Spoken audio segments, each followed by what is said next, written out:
Gupta is an award-winning author of 9 books. He is the World Economic Forum's Young Global Leader.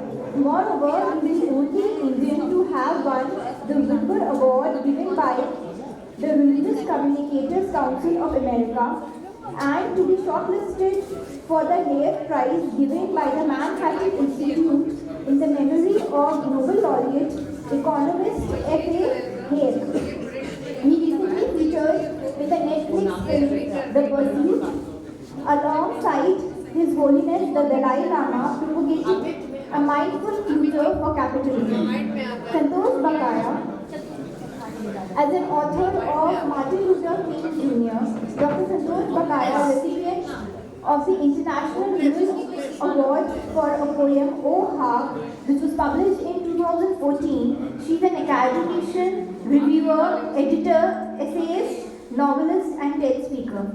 She has been critically acclaimed for her books, especially for Ballad for Bapu, a poetic biography of Mahatma Gandhi. Some of the awards that have been conferred upon her are Universal Inspirational Poets Award, the Literary Excellence Award, Setu Award for Excellence in Literature, the first Keshav Malik Literary Award for Outstanding Contribution to Literature. So the list goes on and on. I would request Mr. Hindol Singh Gupta with Mr. Santosh Bakaya to please have their seats on stage, and I request you to welcome them with a huge round of applause.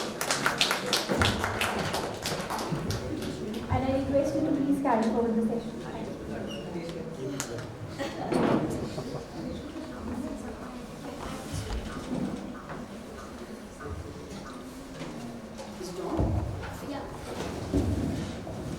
I'm having butterflies in my stomach. You know why?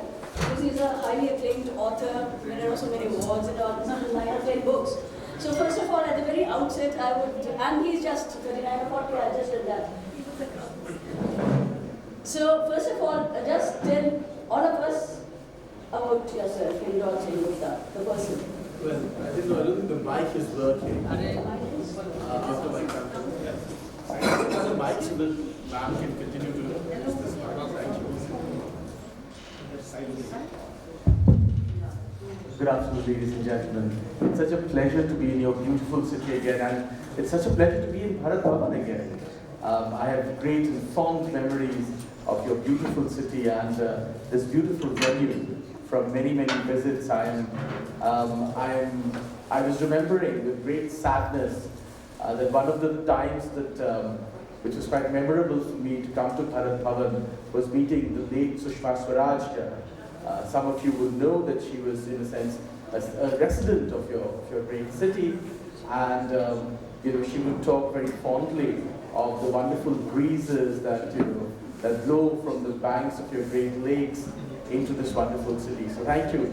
Wonderful to be back in Jehuma Palace again too. I don't know what to say about myself. I mean, everything that you would like to know is on Google.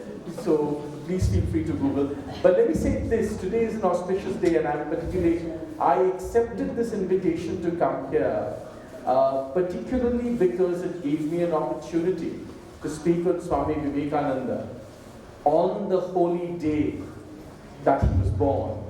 As you know, this today is Swami Vivekananda's Jayanti, birthday as it were, and for all of us who have been part of the Ramakrishna mission, I'm the third generation who's part of the Ramakrishna mission in my family, and now there is a fourth, my sister's daughter, also part of the Ramakrishna mission.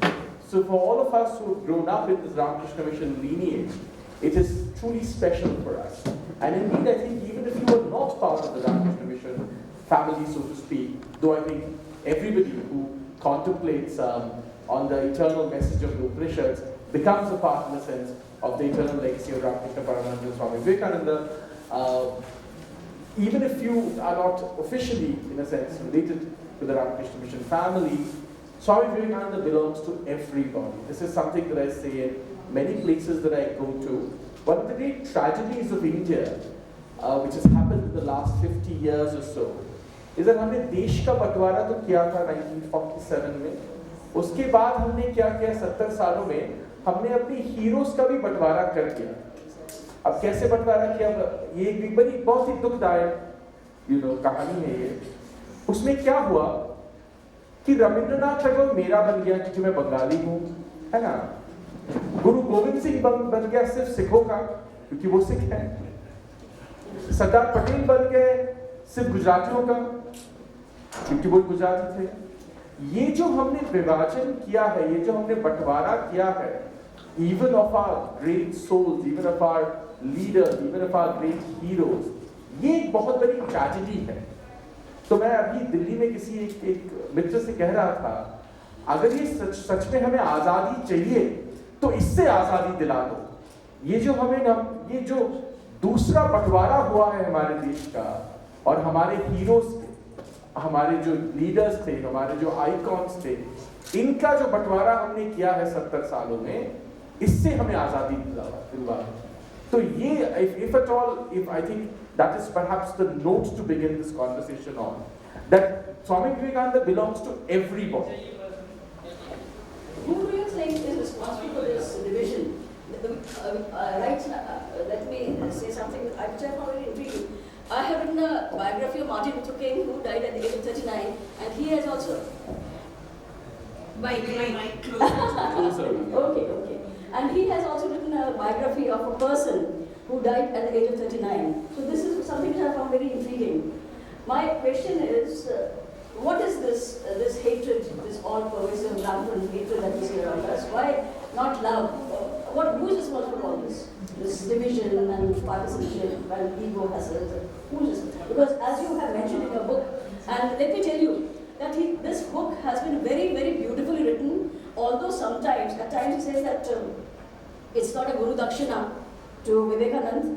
He hero worships him. And time and again I have seen this, that despite whatever he says that it's not a Guru Dakshina, because Vivekananda was the sort of person who would not have liked this sort of a subservience. But the way, the love that fills every page of the book that he has written, and the effortless ease with which he has written the book, hats off to you, it's a wonderful book.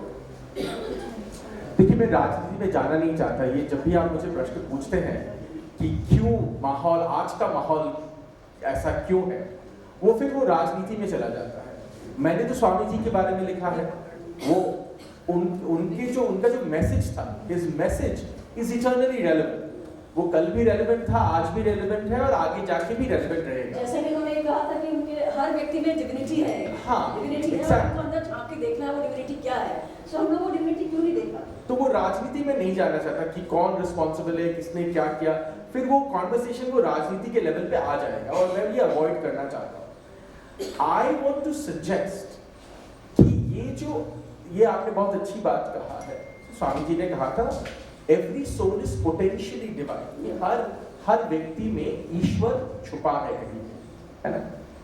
तो अंग्रेजी में अगर आप कहें as he had written, every soul is potentially divine, तो मैं कई बार मेरे जो लिसनर्स होते हैं, ऑडियंसेस को कहता हूँ कि हमने उस सेंटेंस का डिवाइन पकड़ लिया, ठीक है ना।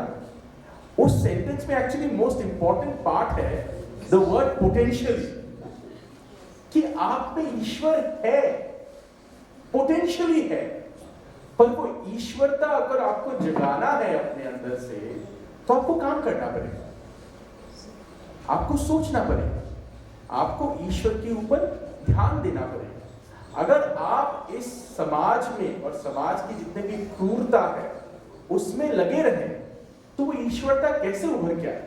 How can the divine emerge from you if you're constantly engaged with the vulgarities of the world, right?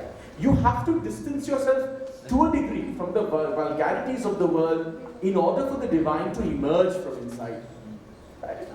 तो ये क्रूरता से आगे जाना, इसका जो मैसेज है, तो आजादी अगर हमें सच में चाहिए, to go back to the eternal theme, तो ये क्रूरता से आजादी चाहिए, है ना। हमें सच में somebody asked me, किसी ने मुझसे पूछा कि आप जा रहे हैं विवेकानंद जी के बारे में बात करने के लिए, दिन भी बहुत खास है 12 जनवरी, तो ये तो इतना सा आपने जैसे पूछे ये सब हो रहा है, तो मैंने कहा तो अगर विवेकानंद जी आज होते हमारे अंदर तो वो क्या कहते, उनका क्या आजादी का नारा होता, है ना।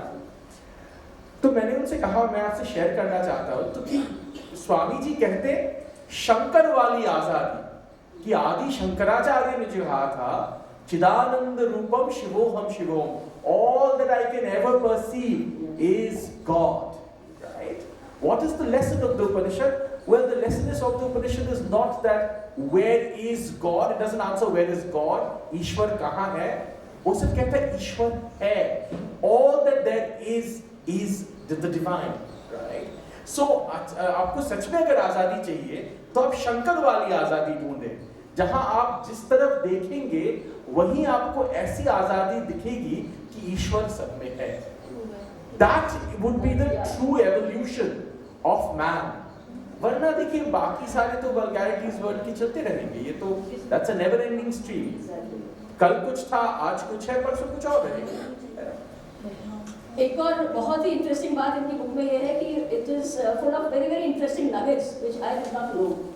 That Vivekananda was very fond of cooking and he was very fond of reading French books, and he evolved a sort of Bengali khichdi. He told me the other day. So, and he was so full of life, he had a lust for life, and this person who had a lust for life, he became the modern monk. So, what attributed to that? So, देखिए मैं ये किताब मैंने लिखा, और मैंने किताब में भी लिखा है कि मेरा दीक्षा हुआ था 10 साल की उम्र में. I was 10 when I was given Diksha at the Ramakrishna Mission. But for many years, I don't think I was very connected to the Ramakrishna Mission. I returned to the fold, so to speak, right? And in a sense, this book talks about my journey to return to the fold. Now, इसमें एक खास बात ये है कि मुझे हमेशा लगता था कि हमारे देश में हम क्या करते हैं, अगर हम किसी को पूजते हैं, किसी को आइडलाइज करते हैं, उसको हम 2 डायमेंशनल बना देते हैं, है ना? विवेकानंद जी के बारे में हमें क्या पता है, वही एक हर्फ कोई कहता है, अराइज अवे, वो टी-शर्ट में हम लगा दिया, आपने कप में लगा दिया, आपके डेस्कटॉप पे लगा दिया आपने, बस सब खुश हो गए, है ना? एक जो 3 डायमेंशनल पर्सपेक्टिव हम देख नहीं पाते. And Vivekananda would be the person who would hate it the most, because if, and I see this even in the cover of my book, Swami Vivekananda आज हमसे इसलिए बात कर रहे हैं क्योंकि वो सिर्फ स्वामी नहीं थे. He is not some distant, aloof, remote figure जो कहीं से आसमानों से हमसे बात कर रहे हैं. He is alive. His story is the daily battle of living. Here is a man who's consistently worried throughout his life कि अच्छा मैं तो इस राह पे चल पड़ा हूँ, पर मेरी माता जी जो हैं उनको मैं कैसे पैसे दूंगा, उनका घर कैसे चलेगा, उनके पास खाना कैसे पहुंचाएगा. How many of us relate to that, right? Even today, if you come from a normal family, you relate to how will you make enough money to take care of your parents, right? These were his concerns. He loved food. How many of us would relate to it? अभी मैं संतोष जी से कह रहा था, ये तो बहुत it's a wonderful theme कि स्वामी विवेकानंद के सेशन के पहले खाने का He was a glutton, and initially I read your email. He had found a club, Glutton's Club. हाँ, तो आप बताइए. This appealed to me because I am basically a glutton. I am known to be a glutton. Whenever I see food, my eyes light up and all. So I think he too is a glutton. So he's एक बहुत ही अच्छा कहानी है स्वामी विवेकानंद जी के बारे में. तो वो कोई लंदन में या अमेरिका में कोई लेक्चर दे के निकल रहे थे, तब तो वो गाड़ी में कोई बैठा उनके साथ, तो वो चल रहे थे, तो उन्होंने देखा कि स्वामी जी बहुत ध्यान में विलीन है. He's very quietly contemplating something. तो उन्होंने कहा पता नहीं अभी स्वामी जी का शायद अभी कुछ सोच रहे होंगे, important philosophical कोई truth. तो काफी देर गुजर गया और स्वामी जी शांति रहे. तो that man asked the person जो उनके संगीत है, वो उनसे पूछा स्वामी जी आप बहुत देर से चुप हैं, आप क्या सोच रहे हैं? तो उनको लगा कुछ ईश्वर तत्व के बारे में कुछ बोलेंगे. स्वामी जी हंस के बोले मैं बहुत देर से सोच रहा था हमने जो खाया वहां पे उसका रेसिपी में डाला क्या था, अब मुझे पता चला कि ये डाला होगा इसमें. तो ये जो ह्यूमैनिटी है, ये जो ह्यूमैनिटी है कि एक हम जैसा इंसान ईश्वर को ढूंढता भी है और पाता भी. मैंने लिखा है फिलोसॉफिकल पेपर में, और मैं अभी हाल ही में जब मैं ऑक्सफोर्ड में था तो मैंने एक लेक्चर दिया हिंदुइज्म के बारे में ब्रिटिश पार्लियामेंट में. वहां भी मैंने कहा that I think one of the most important, सबसे अहम प्रश्न अगर आप देखें हमारे पूरे इतिहास में, मॉडर्न हिस्ट्री जो हम कहते हैं भारत का, तो इंडियन मॉडर्न हिस्ट्री में, if you look at it through the eyes of question, what are the most important questions? सबसे जो important प्रश्न थे वो कौन से थे? One of the most important philosophical questions is that moment when Swami Vivekananda meets Ramakrishna Paramahansa, his guru, and उसके पहले he has already asked that question to one of the Tagores, right? वो पूछते हैं, have you seen God? Right?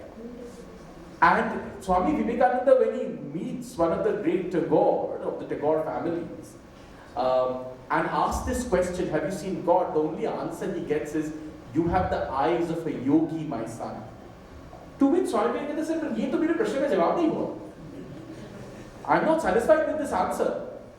So he goes then to this quote-unquote unlettered village man, you know, जो उस जमाने में कलकत्ते में कहते थे ये तो पागल है, क्या करता है ये, तो सिर्फ गाना गाता है, रोता है काली माँ के सामने, फिर वहीं पे गिर जाता है, फिर वो ध्यान नहीं, तो he's a madman, he's a village unlettered madman, right?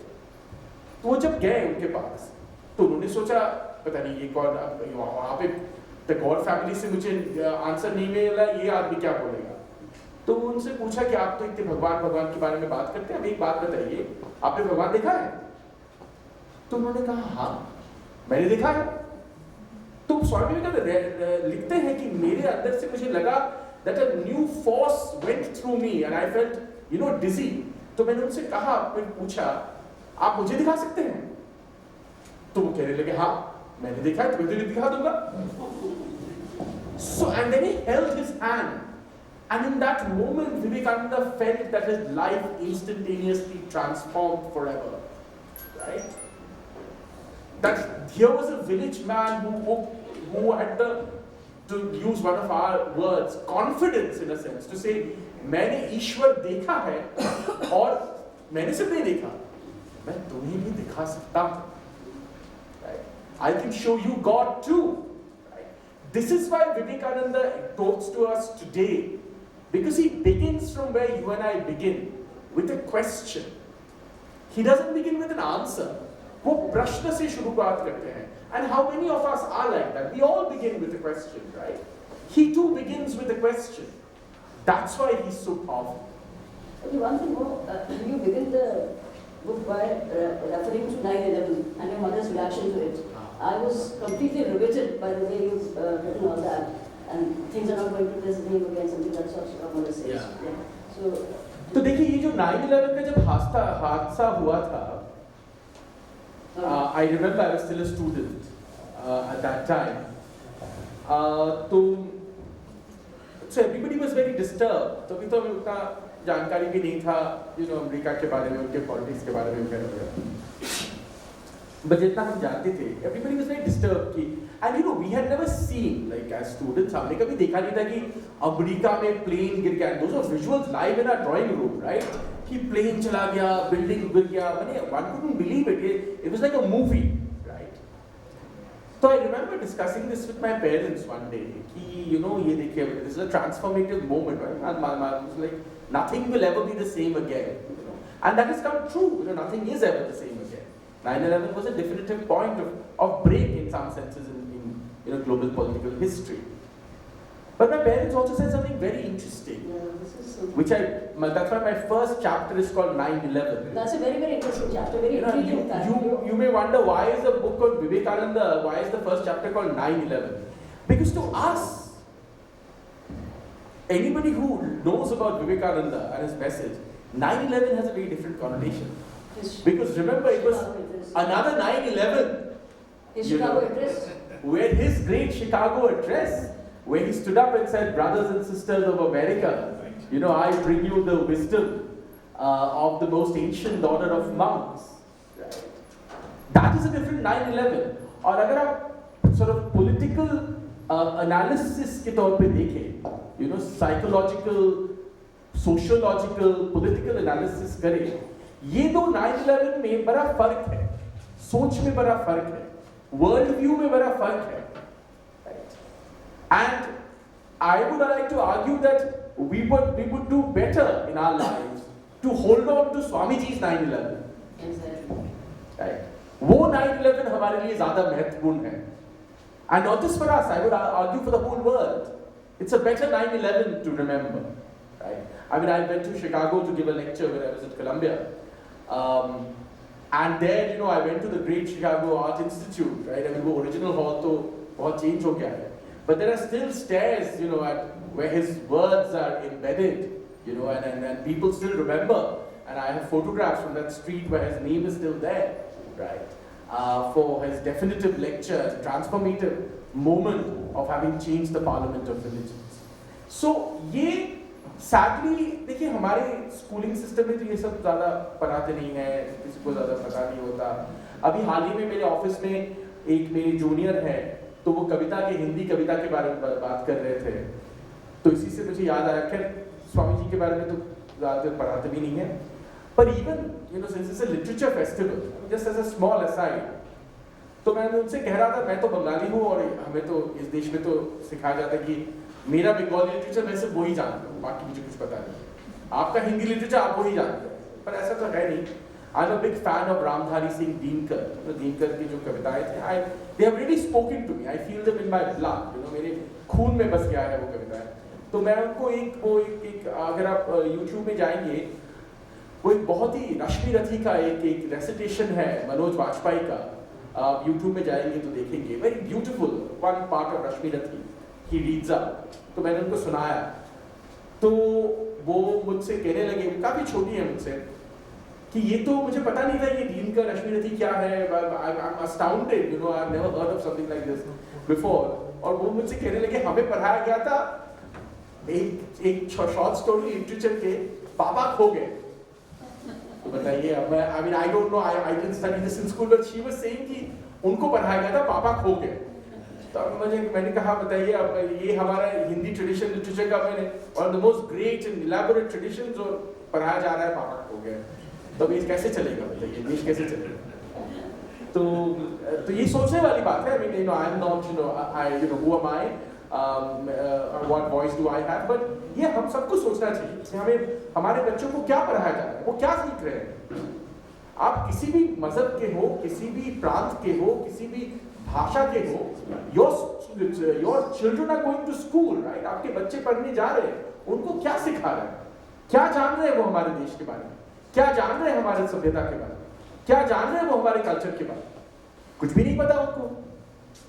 फिर हम कहते हैं अच्छा वो उनका सिर्फ एक ही मकसद होता है कब मैं ग्रीन कार्ड लेके भाग जाऊं, है ना. ऑब्वियसली वो भाग जाएंगे, उनका कोई कनेक्शन ही नहीं बचा हमारे देश के साथ, हमारे सभ्यता के साथ. तो ये जो एक कनेक्शन ब्रेक हो गया है हमारा, ये बहुत एक बुरा हुआ हमारे साथ, बहुत गलत हुआ. और हमने ये विभाजन, देखिए लिटरेचर में भी हमने विभाजन कर दिया. ऐसा क्यों है कि रविंद्रनाथ टैगोर को सिर्फ बंगाली पढ़ेंगे, ऐसा थोड़ी हो सकता है. तो गलत बात है. दिनकर को सिर्फ हिंदी वाले पढ़ेंगे, नहीं हो सकता, ये गलत बात है. ये सारे हमारे देश के, ये सारे हमारे देश कवि हैं, ये सारे जो इतिहास है, जो लिटरेचर है, वो सारे हमारे देश के हैं, भारतवर्ष के हैं, भारत के हैं, इंडिया के हैं. So I think this would be the message of Swami Vivekananda also, that all of this, Kashmir से कन्याकुमारी तक, गुजरात से असम तक, बंगाल तक, सब भारतवर्ष है. Everything is India. You know, for all of it belongs to us. It belongs to each one of you. It belongs to your children. This is the inheritance you will give to your children. So this is what I mean. I think this was Swamiji's message, right? And that's why you see, you will notice whether it's Adi Shankaracharya or Swami Vivekananda, they always used to travel the length and breadth of the country. Why? ऐसा क्यों नहीं है कि स्वामी विवेकानंद सोच सकते थे, अरे मैं तो बंगाल में हुई, at that time it was one of the most, you know, active places. क्या फर्क पड़ता है, मैं कहीं न कहीं जाऊँगा, I will give my message from here only. Right? वो क्यों घर से निकले? उनसे भी कई सदी पहले आदि शंकराचार्य क्यों घर से निकले? वो तो बैठ सकते थे घर पे. Right? But the reason they traversed length and breadth of our country is to remind all of us that all of it belongs to each one of us. Another thing which I found very, very interesting, very intriguing, very riveting was the fact that he has juxtaposed his own life. बचपन की जो यादें थी वो विवेकानंद जी के साथ जोड़ते हुए बहुत ही इंटरेस्टिंग तरीके से इन्होंने, और विवेकानंद जी को इन्होंने एक तरह से उनके आधार पर वो ब्लैकमेल करते थे अपने मम्मा पापा को कि उन्होंने ऐसे नहीं किया था, मुझे मार्क्स कम आए थे तो देखो मेरे अगर कम आए क्या हुआ, उन्होंने भी तो ऐसे किया। उस पर आप अपनी कुछ टिप्पणी। तो ये तो रामकृष्ण मिशन की एक परंपरा है कि सी विवेकानंद जी, मैं तो कई बार कहता हूँ कि he is a bit of a rock star जैसे कहते हैं। And a particular word he uses there is cool. He's cool, you know, he's genuinely cool. You know, in many ways he's a cool guy, right? I mean, you know, here's this guy who used to smoke also, and then, you know, was a great,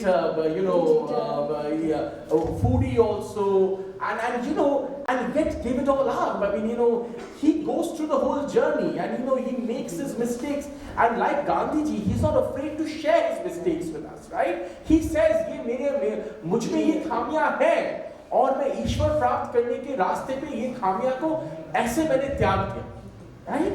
He never says मुझ में खामियां नहीं है, वो कहते हैं मुझ में खामियां है, ये है मुझ में खामियां, और ईश्वर प्राप्त में जब करने निकला तो मैं ईश्वर प्राप्त के रास्ते में मैं ये ऐसे इन स्टेप्स के दौरान इन खामियों को मैंने छोड़ दिया। उनकी फादर की डेथ 21 years की हुई। He was only 21 when his father died. So after that he was a changed man, of course, with all those financial troubles and all. So he was not that आदर्श वाला बचपन में नहीं थे वो, आप कहते हैं। लेकिन बाद में आगे चलकर वो इवॉल्व हुए, जैसे कि उन्होंने कहा वो इवॉल्व होते रहे जिंदगी भर। जिंदगी भी छोटी थी उनकी, और he knew that he was going to die. He was a diabetic and he had many diphtheria. खैर उन्होंने तो बोला ही था। See, See, he anyway said, I mean, and very powerfully, that he predicted when he would give up, like many saints do. He knew that this is my end, and I will leave my शरीर को त्यागना जो कहते हैं, I leave my physical self, as it were. And very interestingly, some monks say that Swamiji had said, somebody had asked him that why are you going so early? No, why don't you stay? अगर आप 20-30 साल और रहेंगे, you know, Bharat बदल जाएगा. You know, look what you can do. Why do you want to give up? So he had said, if I live on, none of you will grow. I am leaving so that you can grow. मेरा जो देना था मैंने आपको दे दिया. अब मैं रहूंगा तो आप नहीं बढ़ पाएंगे. अभी आपकी बारी है. You now have to do the real work. और ये तो है, I mean, you know, it's a well-known thing. Swami ji को जब, you know, for the first time when he, you know, realized God, you know, received God enlightenment, he went to Ramakrishna Paramahansa. उन्होंने कहा अपने गुरु से, मुझे नहीं चाहिए, you know, मैं तो I want निर्विकल्प समाधि, you know, I want to give up, right? I mean, I just want to go into that meditative state where I become one with the universe, with the Brahman, so to speak, and that's it. I mean, that is my journey. Where his guru tells him, Ramakrishna Paramahansa says to him, how can you be so selfish? You have to go out there and serve the world. You know, and in that sense, and in many places I have written, see, Swamiji's life and his dialogue with Ramakrishna Paramahansa, Thakur as the Bengalis would call him, is very interesting because you see, हम आध्यात्म में हम हमेशा सोचते हैं कि ईश्वर प्राप्ति अंत है. It's the end point. You receive enlightenment, you receive the knowledge of God, and that's where your journey ends. Swami Vivekananda and his dialogue with Ramakrishna Paramahansa teaches us that Ishwar Prapti, Shruvat, it is the beginning. Because the greatest work that you can do for the world is when you're enlightened. Is when you truly see things for what they are. Right? वो शुरुआत है, वो अंत नहीं है. तो ये एक बहुत बड़ी बात है कि उन्होंने समझाया कि ईश्वर प्राप्ति अंत नहीं है, ये तो शुरुआत है. इससे आप शुरू करें तो आप दुनिया बदल सकते हैं. So that again, I think is a really valuable lesson. क्योंकि कई बार हम समझते हैं कि जो साधु महात्मा होते हैं तो उनको ईश्वर प्राप्ति हो जाता है, that's it. The journey is over. But no, in this case the journey begins from there. Because it is only when he receives enlightenment that he goes out into the world. वो आश्रम छोड़ के तभी निकलते हैं ईश्वर प्राप्ति करने के बाद, और वो दुनिया में तभी जाते हैं. अमेरिका बोलिए, इंग्लैंड बोलिए, फ्रांस बोलिए, जर्मनी बोलिए, जहां जहां वो जाते हैं ईश्वर प्राप्ति करने के बाद जाते हैं. Vivekanand, he is the modern monk in his words because he is flesh and blood. he is full of his eccentricities, his idiosyncrasies, his fads, foibles, he says, there's a particular word that he uses, he's a man with a stomachache and with a heartache. And he's not reclusive. So he's one of us. And that's why he's a modern monk. Hats off to you for having written such a wonderful story, and I've been running from one session to the next, and this is the third session, and now he's all yours, you can ask him questions.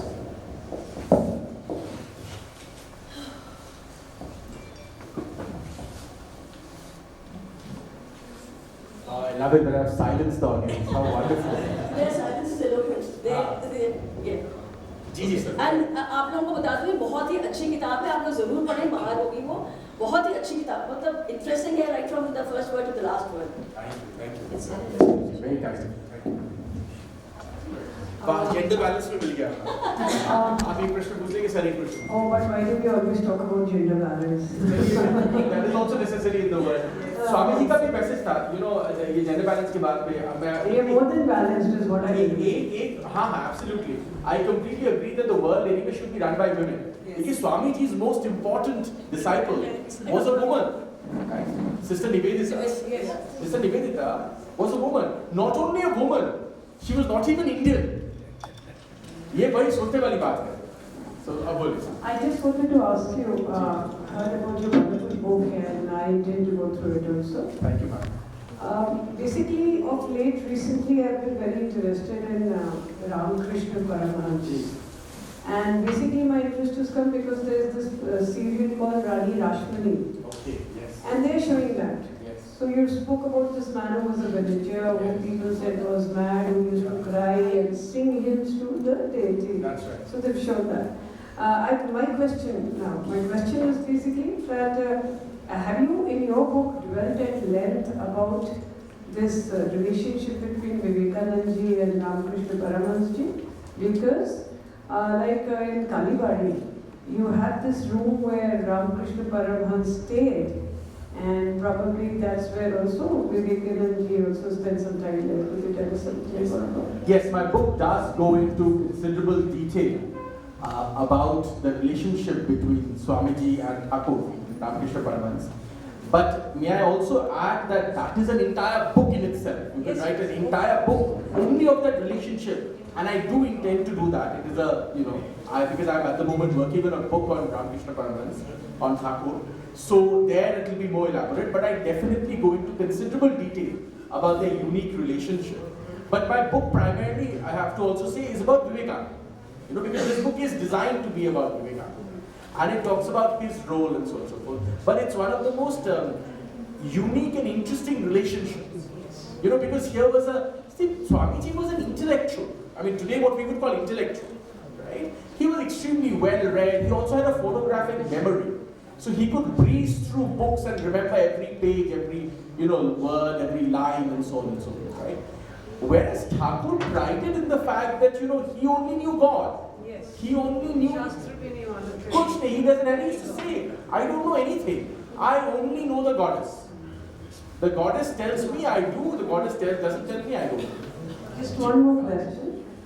You said that when Vivekananda went to Ramakrishna Paramahansa, so he said, "Can you show me God?" Yes. And he took hold of his wrist, and that's the way he felt.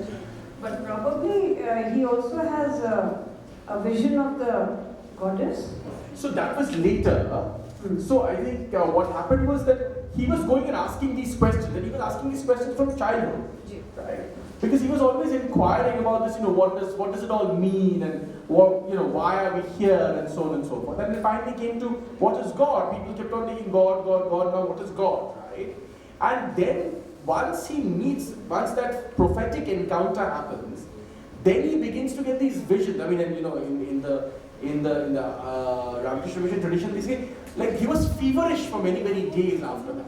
Yeah. Something happened, something transformed. He would perspire. He was not able to sleep. He was in a feverish delirium almost, right? And he realized that something has changed inside. Right? That's when he keeps going back. And how does he meet? I mean, basically, the first time he meets Thakur, somebody had told Thakur that this boy sings very well. Yes. He has a good voice, right? So he comes in and Thakur tells him to sing. And Swami Vivekananda is like, I am looking for God, you are telling me to sing, what is this, you know? And then he's like, but I mean, you cannot help my path, now you're just telling me go sing. I mean, like, this doesn't help my cause, right? But then, of course, this transformation happens. And he used to say, like, it's a very interesting story. Because remember, Swamiji, the missions or the monasteries that Swamiji himself built, like if you go to Mayavati ashram, right? There is nothing, there is no, how should I put it? There is no idolized, temple there. It is a meditative space, right? So he actually realized that human beings go through this whole curve. Some people require, an idol to relate to. But some people truly might only be able to contemplate on the, essence of formless, nameless, shapeless Brahman, so to speak. Right? And there's a wonderful story my mother told me once that she knew some people who had gone to one of these, Vedanta ashrams, right? And when they went there, the Ramakrishna Mission monks are extremely erudite. They are very, very sophisticated. Many of them are very, very highly educated and so on and so forth. So one of them went there and said, at the moment they came in, the monk said, you please go, meditate for some time and then we'll talk. So they said, okay, where do we go? I said, go to that hall.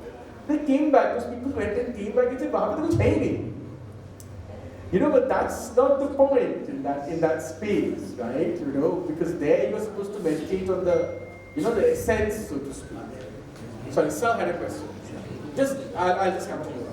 Go ahead, sir.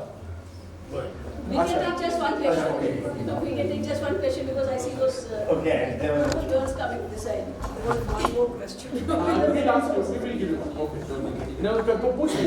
I'll tell you why. Why don't all of you ask the question and I'll take all the answers together? Correct. Sir, like we are talking about spirituality and Yes. connecting to the God. Yes. But I've seen a very big difference in Indian context. Like Yeah. Indians are running towards westernization and being modern and everything. And when you go to places like Rishikesh or Kerala, you see that all the foreigners are coming to India to gain that kind of spirituality. And very less number of people are, interested in this path. They all become materialistic and wealth and very happy.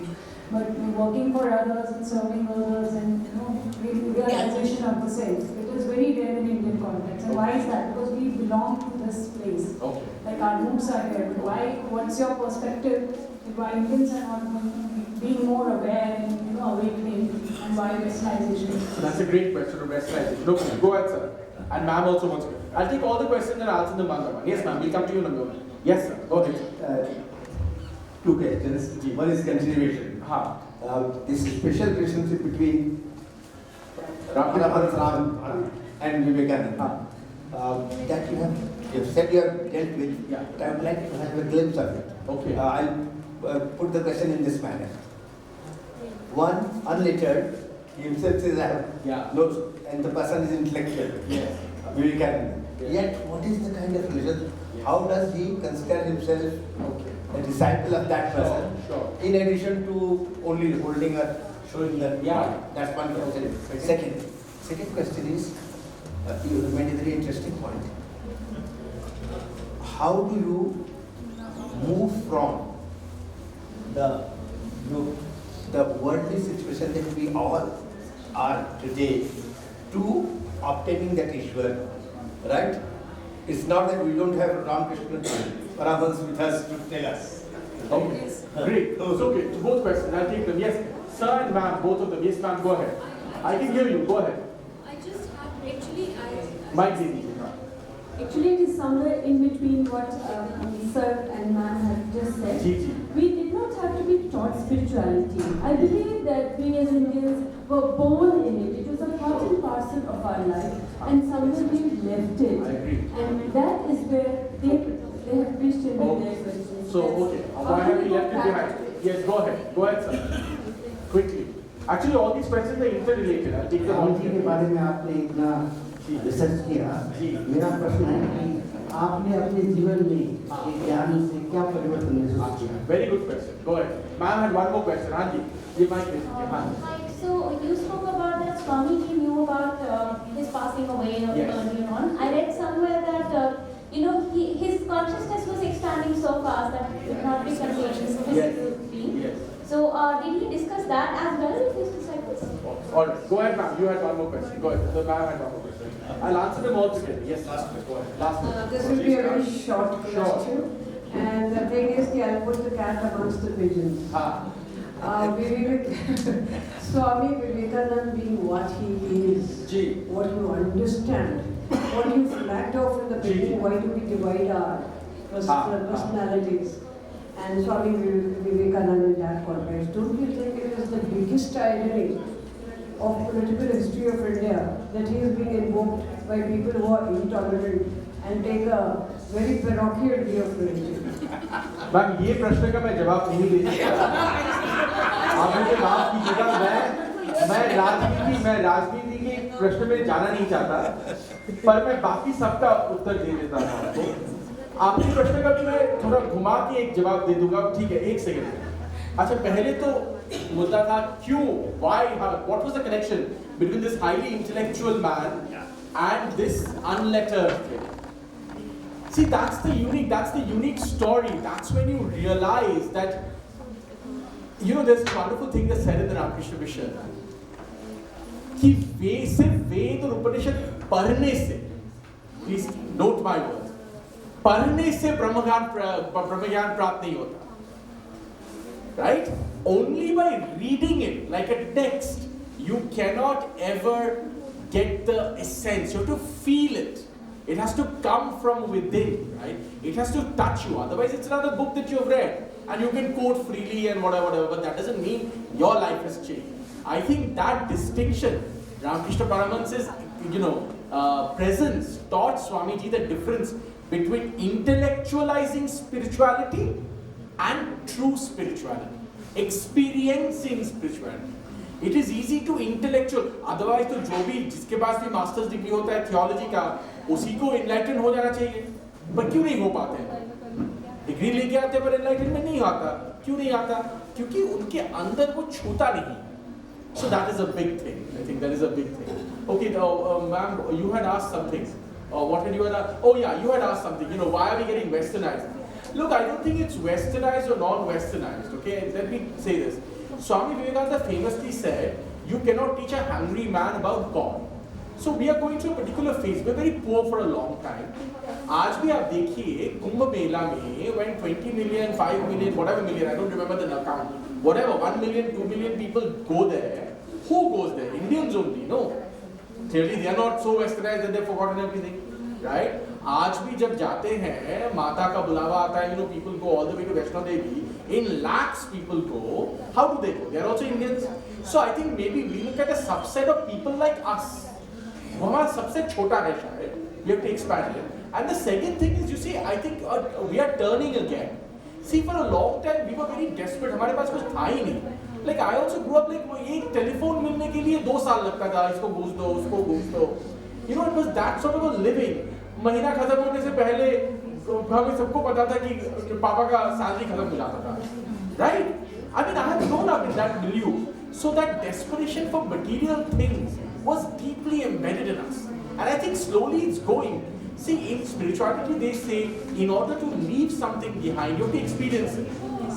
वरना वो आपके अंदर रह जाता है. So I think we are slowly moving back. So that's it. You had asked, ma'am, about this middle thing, right? How have we were born with it, right? Well, I think because our society has become so corrupted, and so vicious in a sense, that, we are removed away from this feeling of spirituality that I agree with you, were born with. Every Indian understands, वो है आपके अंदर. No one has to tell you that this place is sacred. You understand when you go to a place, and no one has to tell me when I go to Kashi Vishwanath why it's sacred. I understand. मुझे तो किसी ने पढ़ाया नहीं था कि क्यों Kashi Vishwanath great है. But anyway, I understand. But you lose that knowledge also. It comes back to you. About what has changed in my life. देखिए मैं आपको ज़्यादा बहुत philosophical ज्ञान की बात नहीं बताना सकता, but I want to tell you something very simple which is applied in my life, right? If you ask me what has contemplating spirituality and Swami Vivekananda and Ramakrishna Paramahansa done to my life, let me give you one very simple example of what it has done. I no longer buy anything. unless I simultaneously either give away or throw away something. Because I don't want to accumulate. वो मेरे अंदर से accumulate कि मेरे पास 40 suit क्यों नहीं है और 15 पैर जूते क्यों नहीं है. That feeling is gone from me. It is not that I don't buy good things. I buy good things, but I buy them when I'm done with something else. वो मैं एक दे देता हूँ, फेंक देता हूँ, give away कर देता हूँ. Then I buy something. Thank you audience for the wonderful participation. And before What question? Sorry? How Vivekananda is being invoked in today's society. हाँ, how Vivekananda is being invoked. तो मैं इस प्रश्न का जवाब आपको मैं एक छोटी सी कहानी से देना चाहता हूँ कि मैंने ये किताब क्यों लिखा, right? Just to understand what happens in our society. बहुत सालों से मैं काफी सारी इसके पहले भी किताबें लिख चुका था. क्यों मैं विवेकानंद जी के बारे में सडनली मैंने लिखा? एक ट्रिगर था मेरे अंदर तो था ही, मैं इतने सालों से मेरी जनरेशन से, बट एक पर्टिकुलर ट्रिगर मैं आपको बताना चाहता हूँ, आज मैं शेयर करना चाहता हूँ आपके साथ. कुछ साल पहले ऐसा हुआ कि मैंने देखा एक इंटेलेक्चुअल, तथाकथित इंटेलेक्चुअल, उन्होंने एक किताब लिखा स्वामी विवेकानंद और रामकृष्ण परमहंस जी के बारे में. उस किताब में लिखा गया कि स्वामी विवेकानंद जो कहते थे और रामकृष्ण परमहंस जो कहते थे उनमें कोई कनेक्शन नहीं है. Swami Vivekananda was the antithesis of Ramakrishna Paramahamsa. अच्छी बात है. कोई भी थोड़ा भी अगर जानता हो उसको पता होगा हाउ रॉन्ग दिस इज. तो ये तो उसने लिखा, इमीडिएटली उसको हाईलाइट भी हो गया, इधर उधर लोगों ने छाप दिया वगैरह वगैरह. उसके बाद एक वीडियो देखा मैं. लोग मुझसे कहते हैं कि कर्मा के बारे में तुम विश्वास करते हो या नहीं करते. मैं आपको समझाना चाहता हूँ कर्मा के बारे में क्या मैं समझता हूँ. एक मैंने वीडियो देखा कि एक जगह पे एक स्टेज था, आप अगर गूगल करेंगे आपको मिल जाएगा, मैं यहाँ पे नहीं कहना चाहता सबके नाम वगैरह वगैरह. उसमें क्या था, दो लोग थे, ये जो किताब जिसने लिखा था और एक महारथी थे. वो डिस्कस कर रहे थे कि स्वामी विवेकानंद तो मतलब फैशिज्म के एकदम पास ही है, थोड़ा 19-20 का फर्क होगा. ठीक है ना. ये मैं मजाक नहीं कर रहा हूं, आप प्लीज देखिए जाके YouTube में, आप देखेंगे आपको मिल जाएगा. ठीक है ना. अभी क्या हुआ उसके बाद, ये अब देखिए कर्मा का प्रश्न उठता है. ये हो रहा था गोवा में, है ना. गोवा में ये स्टेज पे हो रहा था. उसके 24 घंटे बाद एक जो प्रश्न उकसा रहे थे ये बोलने के लिए, उन भाई साहब को अरेस्ट किया गया. अब किसके लिए अरेस्ट किया गया आप YouTube देखेंगे, सर्च करेंगे, आपको पता चल जाएगा. तब मेरी विश्वास स्वामी विवेकानंद जी के ऊपर, रामकृष्ण परमहंस जी के ऊपर और कर्मा के ऊपर सारा फिर से रीइंस्टेट हो गया. तो ये है हमारे देश का हालत. इसीलिए ये एक छोटा सा उदाहरण है. किसने, I am not saying this is the only reason I wrote the book, but this is how corruption has grown in our society. This is how whatever that is valuable we have destroyed, and this we should not get into.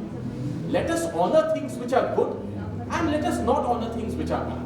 That's my only humble request. Thank you very much. Thank you. Thank you for this wonderful session, sir. And ma'am, thank you. I'm sure so many people would want to talk to you, and there will be many more questions to be answered. Now I request Mr. Raghav Chandra, President of Society for Culture and Environment. Yes, how beautiful is it? ये तो बहुत अच्छा लगा मुझे. ये बकेतुम है. हाँ, of course. The elephant's trunk is a fascinating, expressive, almost alien feature which offers endless opportunities for captivating pictures. The fusion in the nose and the upper lip, the elephant's trunk is the most versatile tool used for breathing, smelling, touching, grasping, and the production of a wide variety of sounds. Thank you so much. It was excellent. Thank you very much. It's a beautiful festival. I'm very happy to be in a beautiful city. And Bharat Bhavan is a beautiful place. I'll write to you. Thank you so much. Thank you so much. We start our next session right away. Please have your seats.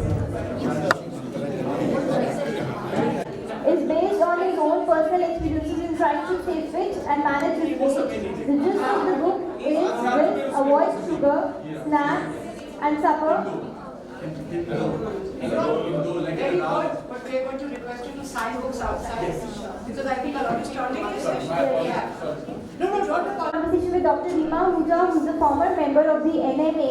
She's an accomplished writer and a historian, and she basically specializes on the history of Rajasthan. She hails from Jaipur, and she has inherited the love of art from her mother, who was a very famous hairstyle artist.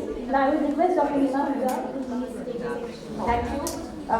Last sessions are always a tough one because for the author there is a full book to talk about, and we have all been waiting to hear about this. Also, topic ऐसा है क्योंकि सबको मालूम है you need to stay healthy, and we do all the kind of things that we should not be doing, which we will talk about, like what to avoid is what we eat, when to exercise we don't do right. I won't take up too much time in the introductions, but I'm intrigued that you've been in 5 districts, you had various postings, you're a 2004 officer. Did you always keep fit? Yeah, you found it out the hard way. No, ma'am, it was not that I always kept fit. In fact, this book is all about my last 2 years of experience in keeping myself fit. I have been, as you said, in different districts of Madhya Pradesh, and I was certainly known as one of the more healthy kind of district administrators. So basically, this book tries to put before you my experience, what I experienced over the last 2 years in staying. Right. So let's go into it. Like you've got one, which is your mantra. I was going to end with that mantra, but let's start with it. Given that the 3 S that we should avoid, and the shall I say that over the 2 years that we mentioned about, I started off by trying the intermittent fasting. I'm sure everyone knows about that intermittent fasting, having 2 meals a day. There are a lot of YouTube videos also on this particular topic, and there is Dr. Jagannath Dixit who has taught this in a big way. So I had also tried that. So I had been having my breakfast, and then I had been having my lunch, and I had been trying to avoid the dinner. So this was my sequence of going about it. So as you would expect, the most difficult part was the dinner part, the supper part. When you leave that out, you would be terribly hungry. I was tossing and turning, not able to sustain that particular diet.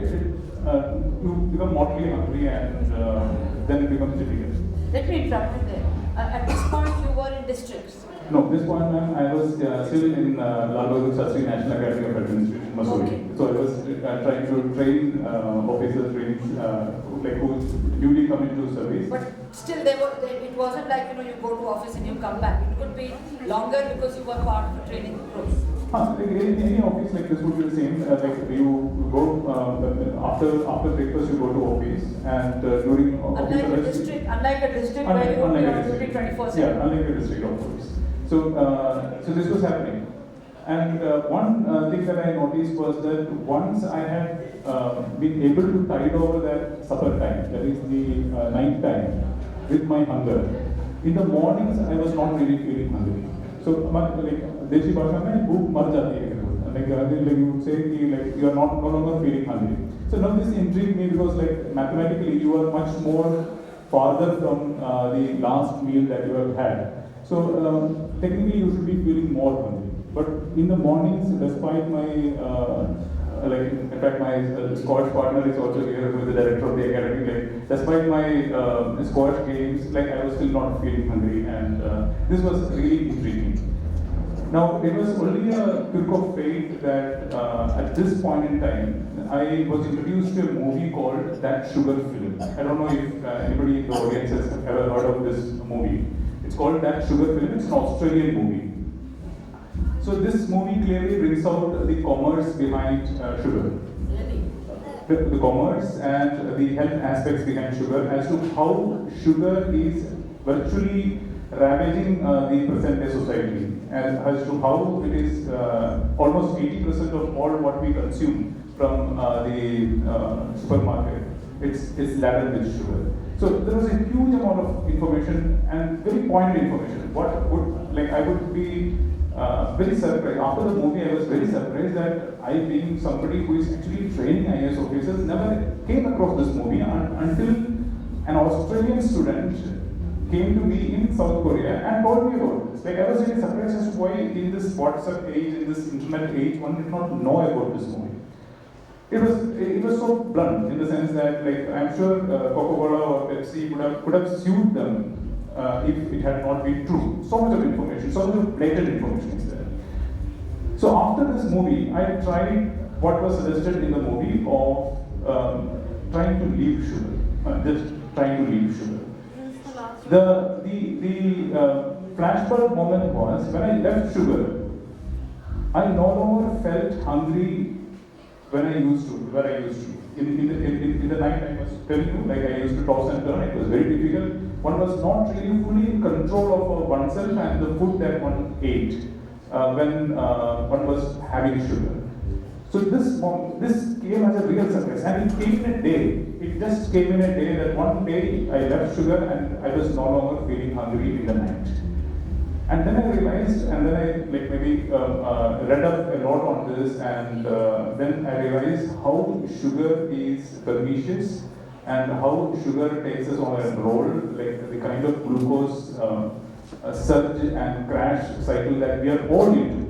I'm sure every one of us have experienced this, that when we go through the day, we are looking for that one extra shot of sugar. Every moment, we are in that crash cycle. I'm sure you would have also experienced you would have taken one toffee, one part of the toffee, ate it, and then put it the rest of it in the fridge and said, okay, and this is it. I have had my quota for the day.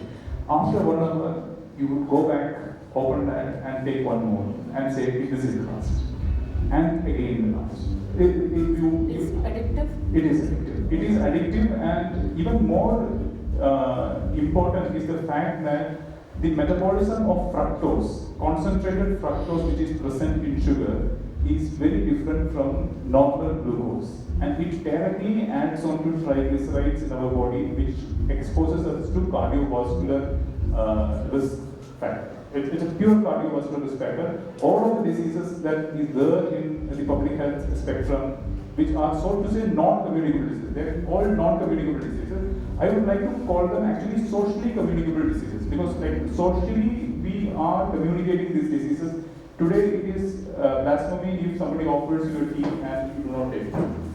So that point needs to be brought into the society for a discussion, and this needs to be discussed by the society so that the society can be much healthier. So that was the motivation behind it. Yeah, even with sugar, they will always say, "Thoda sa to le lijiye." Thoda sa to le lijiye. Isse kuch nahi hoga. And even more difficult with kids. That it is very difficult to convince kids, and it is even more difficult to convince mothers of kids, and it is even more difficult to convince grandmothers of kids. But Raghuraj, your son is sitting in the audience. Madhav, does he take sugar? He does, that's it. Oh, okay. But he tries to avoid, and so what are the good sugars? We know fruit is okay. But that is exactly what exactly. So let's come to that. Fruit is okay. Fructose is okay. This is our understanding of what sugars are okay and what sugar is not. This is exactly the problem. Fructose is the villain. Concentrated fructose is the villain. I classify it. What is happening is, when it is a whole fruit, one apple, there is a little bit of fructose in that, and there is a whole lot of other nutrients, there is a whole lot of fiber.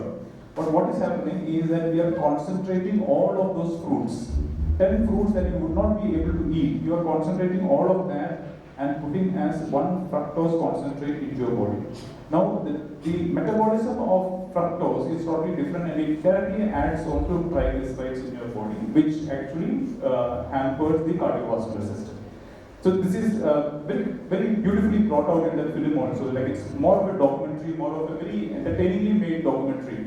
And there is also some many academic material also is available on this particular topic. as to how this is pernicious. So the fructose is the villain. Glucose is necessary for our body. Glucose is necessary for the energy mechanism that we have. So basic idea is, if you have more of fructose in your concentrated in your diet, it puts you off track, and never ever your body is in a position of ketosis. The issue is, like, if you want to lose fat from your body, you have to be in a state of ketosis, which is called burning of fat. Now this does not happen if you do not have at least 12 hours of time from the last meal. And with the present system, we have a breakfast, we have a lunch, and we have a dinner. Never ever we are having that 12 hours between two meals. Unlike most traditional systems in India, where you would have had a meal early in the morning and then a meal just before sundown, that would have been the heavy meal, other than maybe. Absolutely, that is precisely what is being suggested in the book. When we say that we avoid suppers, we avoid taking food after sunset when our digestive system is much less able to digest food. When we are doing that, we are having two benefits. One is that we have better sleep. Is that our digestive system is not functional when we are sleeping, and it gets better rest. And the other thing is that we have more than 12 hours between two meals, and thereby we enter into a state of ketosis and we burn our fat. So this is the basic idea behind the suggestion of avoid 3S and adopt 3S. Okay, very quickly, let's do the other two S's also. What are the 3 S to avoid? Sugar? The 3 S to avoid is sugar, snacks, and supper. Okay. So one is, we have talked about sugar and supper. Why snacks? Now, despite the session that happened before us, what happens with snacks is that every time you eat snacks, insulin is released in your body. Every time insulin is released in your body, it leads to a state of insulin tolerance. Any sound, any intervention which is continuously going on will leave us into a state of tolerance up to some point in time. Now that insulin tolerance is otherwise known as diabetes. And diabetes is really a public health, it is a disaster. In India, it is a disaster abroad, and huge amount of people are now completely in the hold of diabetes. So that is why this suggestion of avoiding snacks. But then you've got another list of 3 S. So that is to adopt. That is what you get in return. That is, one is sports activity. Again, in the sports activity, it is suggested that you do it in the process of ketosis, so that you burn more of your fat, and you add a dash of music into your life, sangeet into your life. And the last part is sleep. Now this again is something that is very difficult to practice. What I am suggesting is that you should leave out mobile or TV screens after 6 o'clock. I have a reason behind it. I'll quickly explain it. What happens is that when you see TV or mobile screens, you have full spectrum light going into your eyes after sunset, which is not expected in the normal course without technology. Now there is a hormone called melatonin, which is supposed to be released after 4 hours of full spectrum light. When we see screens after 7, after 8, after 9, what happens is that melatonin is then delayed, and it gets released something like 2 o'clock or 3 o'clock in the morning. So thereby, the impact of melatonin is from 3 o'clock in the morning to say 9 o'clock in the morning. Now melatonin puts you to sleep, melatonin repairs your body, but then we do not allow that all time for melatonin to operate, and we wake up our bodies at around 7 o'clock, 6 o'clock, whenever is the alarm. So kind of like we are kind of giving away our bodies into the rhythm that is there with the timepiece. But what about electric lights and other things? Electric lights are not full spectrum lights, and it's of course it's not directly into your eyes. When you are seeing a screen, that is different, and like when you are seeing a reflection, that is different. So basically, the power matters. The full spectrum light available in the sunlight is what the body is programmed to. Now the body is getting hoxed, like it is just so to say, like it's boxed into thinking that it is still day when it is 9 o'clock in the night. So this is upsetting our sleep routine, and like a lot of literature on this as to like how we are sleeping less, the amount of hours. But one length is just a dimension of sleep. We need to have more depth in the sleep, more of melatonin in the sleep should be there, but which we are deprived of as a generation. This is one another aspect why like adopting sleep is a part of the message. Keep you healthy. Now, I'm intrigued by one word that I see here. It's actually a chapter, the naturitarian.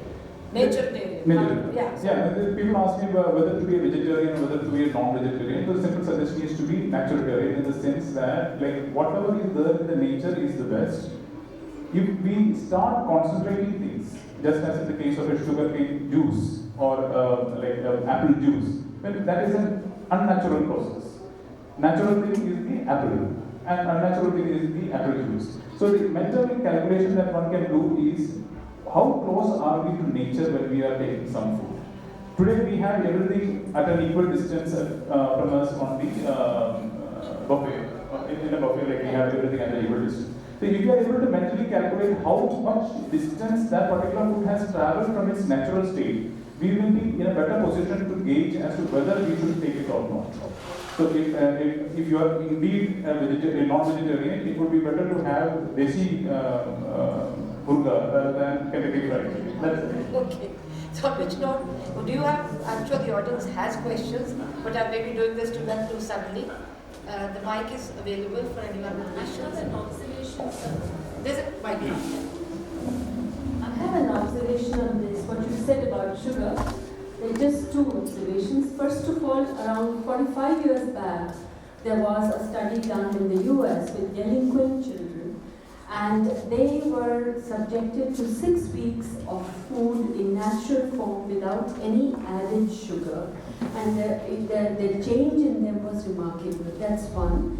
The other thing is that WHO has removed, and so has UNICEF, from removed sugar and salt as well from children's diets at 6 months when we add complementary nutrition.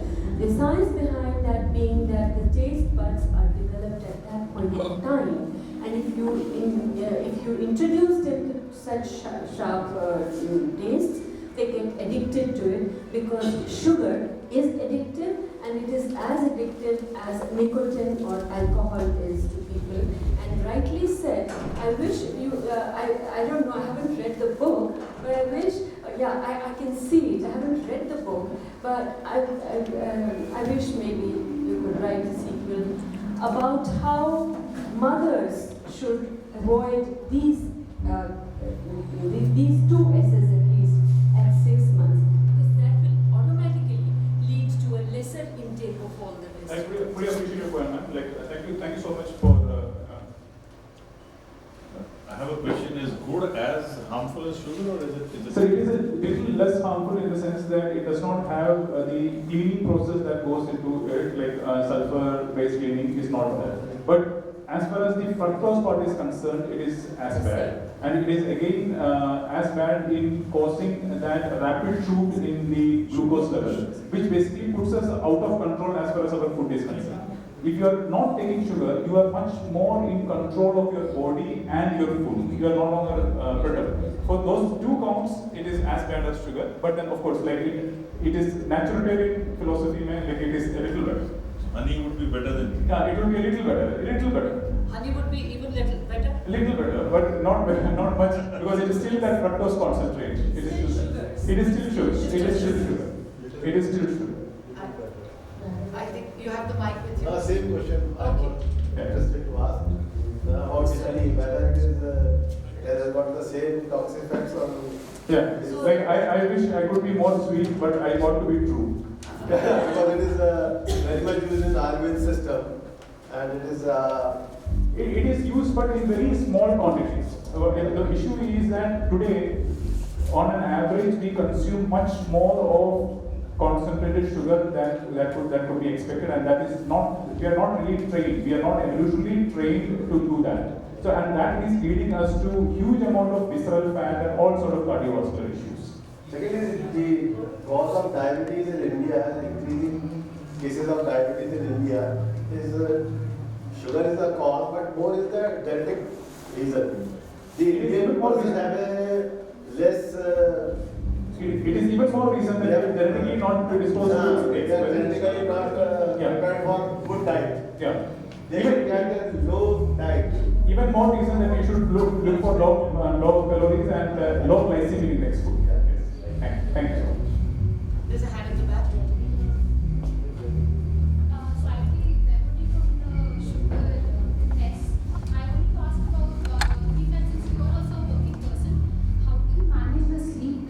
Because in every one of us currently are working with phones or laptops.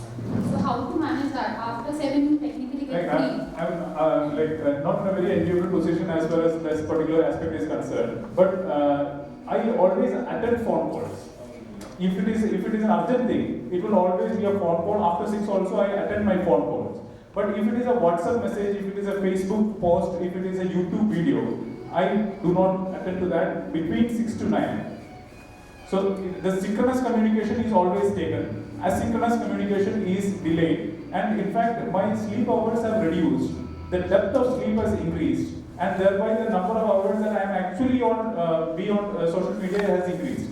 In the sense that I am looking at it in the morning. Yeah. See, okay, with social media I'm okay with. But when you're working, suppose you're working on a computer or something like that also depends, because I guess you would also be free after 6 or 7 that you work on. It is a challenge. It is a challenge, and I only wish that the society recognizes this more and more. That we are not just to improve the amount of hours that we are sleeping. That there is a lot of awareness on that, but also the depth and breadth of that. In the sense, whether we are having food in our system when we are sleeping, whether we are having melatonin in our system when we are sleeping or not. So these are critical questions that our society should ask, and the public health discourse should be there. Public health discourse should certainly be on all these topics, because what the rest of the world is doing around you. We've already seen what were the effects of the long working hours that people were having when they were in the whole BPO thing and all of that. I can see a hand, but we're really very small question. Yeah, okay, because we're. A lot of fitness enthusiasts have a different view on this, but still I wanted to ask your view that what kind of exercise do you recommend? Resistance training or cardio or a mix of both? See, the kind of exercise that you would like to do is based on the aim that you have. If you are overweight and if you try and do anaerobic exercise, there is a huge probability that you will injure yourself and there will be a difficulty. So the first thing if you are overweight is to reduce your weight, and for that aerobic exercise is the best. And next comes whether it is the strength that you are trying to improve, whether it is flexibility or whether it is stamina. So if it is strength, then you need to do anaerobic exercise. If it is flexibility, better, like for a person who is more than 50, like it's always suggested that you maintain the amount of flexibility and not try to develop fresh muscles. You try and do something like yoga or something. And regarding stamina, again endurance exercises would be better. So we need to actually calculate as to what exactly is our aim and calibrate our action. A mix of all of this would be the best. So, Raghuram, this has been fascinating in any case, and we haven't got around to Sangeet, but I think everyone knows the relevance and value of that. Exactly. So, I am going to cut this short at this point, and thank you very much, because I believe the final session will start. I'm so glad we managed to have you talk to us.